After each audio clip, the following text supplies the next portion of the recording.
Afghanistan cricket মানে মোহাম্মদ নবী মানে আফগানিস্তান ক্রিকেট। শৈশবে শুরু করেছিলেন, 40-এ এসেও ব্যাট বল ছেড়ে দেননি। এর মধ্যে পেরিয়ে গেছে কয়েক জেনারেশন।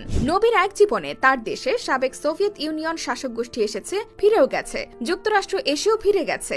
বহুবার ঘটেছে ক্ষমতার পালাবদল। 2 দশকের বেশি সময়ের ব্যবধানে একটি দেশে এত পালাবদল ঘটলেও নবী আছেন আগের মতোই। এখনো দোর্দণ্ড প্রতাপে সর্বোচ্চ পর্যায়ে ক্রিকেট খেলছেন। তিনি নিজেই যেন একখণ্ড অপরিবর্তিত ইতিহাস।